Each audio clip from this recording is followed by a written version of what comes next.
안녕하세요, 여러분. 오늘은 경전과 계율이 왜 만들어졌는가 하는 주제로 이야기를 나눠보겠습니다. 과연 이런 것이 경전이나 계율이나 이런 것이 미신이겠습니까? 여러분, 혹시 이런 생각을 해본 적이 있습니까? 경전이나 계율은 그냥 옛날 사람들이 만들어 놓은 규칙 아니야? 그냥 무조건 따르라고 하는 거지. 다 미신 같은 거지. 이렇게 생각하는 분도 있을 수 있다고 생각합니다. 그런데 여러분, 경전과 계율에는 분명한 이유가 있는 것입니다. 예를 들어서 우리가 교통사고가 많이 나는 곳에 보면 제한속도, 또 속도 감지 카메라를 설치해 놓고 과속을 하면 과속 벌금을 매기고 그러잖아요. 다 누구 때문에 그렇게 하는 겁니까? 운전자를 위해서 하는 것이죠. 정부에서 시민들에게 벌금 받기 위해서 하는 거 아니잖아요. 또 안전벨트 왜 합니까? 운전자를 위해서 하는 거 아니겠습니까? 할머니가 늘 이런 말씀을 하시는 적을 들었어요. 얘야, 밤에 휘바람 불면 뱀이 나온다. 어릴 때 얼마나 무서운지도 몰라요. 그런데 나중에 보니까 진짜 뱀이 오는 게 아니라 밤에 함부로 휘바람을 불면 위험하거나 다른 사람에게 불편을 줄 수 있으니 하지 말라는 의미였던 것입니다. 또는 밤에 손톱을 깎지 마라, 손톱 발톱을 깎지 마라. 어두우니까 잘못하면 살을 비거나 그렇기 때문에 그걸 하지 말라는 거였던 것입니다. 겉으로는 미신처럼 들리지만 사실은 생활의 지혜가 숨어 있었던 것입니다. 지금같이 전등빛이 환한 데서는 밤에 손톱을 자르거나 낮에 자르거나 무슨 상관이 있겠어요. 경전과 계율도 똑같은 것입니다. 여러분, 이런 경험이 있지 않으세요? 상대를 잘 모른 채 판단했다가 오해한 적. 저도 직장에서 큰 오해를 한 적이 있어요.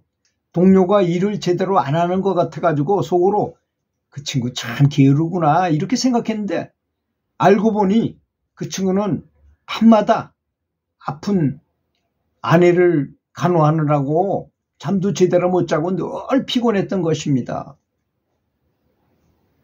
제가 제대로 이해하지 못했기 때문에 괜한 갈등을 갖고 그 친구가 이렇다고 상사한테 일러 바쳐가지고 그 친구가 굉장히 불이익을 받고 했던 적이 있을 수 있잖아요. 마찬가지입니다. 경전이나 계율을 겉만 보고 미신처럼 여긴다면 우리는 큰 지혜를 놓치게 되는 것입니다. 불교에서는 이렇게 말합니다. 남을 판단하기 전에 먼저 내 마음을 살피라. 내가 지금 하는 말이 정말로 지혜로운가? 내 행동이 부처님이 가르친 것과 맞는 것인가? 이걸 끊임없이 점검해야 한다는 것입니다. 왜냐하면 진짜 지혜는 밖에서 나오는 것이 밖에서 들어오는 것이 아니고 자기 내면에 있는 성령, 내면에 있는 불성이 가르쳐주는 것이기 때문입니다. 내면에서 나오는 것이기 때문입니다. 여러분, 우리가 길을 찾을 때, 차 몰고 다닐 때 길을 찾을 때 뭘 이용합니까? GPS, 바로 내비게이션을 쓰잖아요. 근데 만약 내비가 고장나 있다면 어떻게 될까요? 저도 저런 기억이 나요. 지금은 내비가 별로 고장도 없지만 초창기에 내비는 고장이 많아가지고요. 저 강화도를 갔다가 강원도 쪽으로 와야 되는데 그 내비가 방향을 잘못해가지고 이게 오류가 나가지고 강원도로 와야 되는데 자꾸 강화도 쪽으로 자꾸 가게 만드는 거예요. 제 아내도 같이 타고 있었는데 참 바가지도 많이 긁히고 그랬습니다. 왜 잘못 갔느냐고 친구 부부도 태웠는데 내비를 믿을 수밖에 없잖아요. 거기서 어떻게 그냥 무조건 이쪽으로 올 수. 그래서 한참 고생하다가 겨우 집을 찾아왔던 적이 있어요. 이렇게 내비가 고장 나면 정말 잘못된 길로 들어섰다가 엄청 헤매게 되더라고요. 우리의 내면의 지혜는 진짜 내비게이션과 같습니다. 밖에서 들어오는 소문, 미신, 남의 말에 휘둘리지 말고 내면의 지혜에 귀를 기울여야만 길을 잃지 않는 법입니다. 여러분, 경전과 계율은 우리를 억압하고 힘들게 만들기 위해서 만드는 게 아닙니다.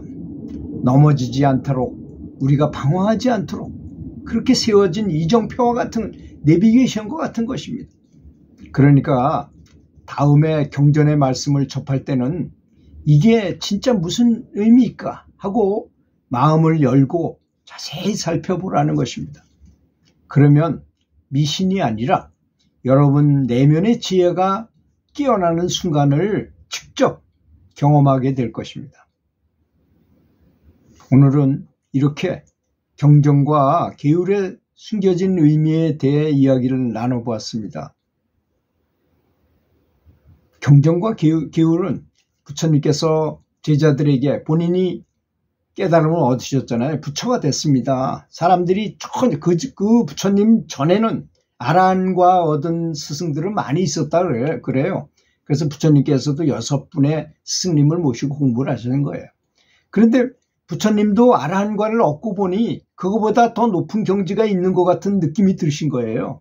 이거 가지고는 다 우주의 진리를 알 수 없구나 하는 생각이 들었던 것이죠. 그래서 너무 피곤해도 안 되겠구나 해서 그 보살의 우유를 받아 드시고 체력을 회복하셔가지고 보리수나무 아래에 앉아서 정말 죽을 때까지 난 일어나지 않겠다 라고 생각하시고 그 자리에 앉으셔서 깊은 산매 속에 들었다가 새벽에 밝은 별을 보고 큰 깨달음을 얻으셔서 대각을 이루신 거죠. 바로 부처가 된 것입니다. 그리고 나서 초성이 뭐냐? 누구든지 다 마음속에 사람은 똑같다. 나와 다르지 않다. 그 사람들한테는 누구나 부처가 될 수 있는 불성이 있다. 너희들도 이렇게 공부하면 다 나처럼 될 수 있으니 제발 이렇게 해라. 제발 공부 열심히 해가지고 명상, 연불 이런 방식, 하여튼 여러 가지 어떤 자기한테 맞는 방식을 잘 선택해가지고 나처럼 부처가 되라. 이렇게 간곡히 부탁하신 말씀이 경전 속에 다 있는 말씀인 것입니다. 그 개중에는 우리가 전혀 알아듣지 못하는 말들도 많아요. 왜냐하면 부처님께서 보시는 높은 경지에서 보고 들으신 걸 기록했기 때문인 것입니다. 그런 걸 탓할 게 아니라 우리가 열심히 해서 부처님을 닮아가도록 하는 것이 가장 빠른 길입니다. 그렇잖아요? 새로 어떤 길을 뚫는 것도 좋지만 제일 쉬운 방법은 선배들이 한 방식대로 따라가다 보면 내 특유의 방식도 찾아내게 되는 거고 그것이 수월한 방법이라는 것입니다. 그러니 연불이 가장 좋은 수행법이라는 것입니다. 들어주셔서 감사합니다.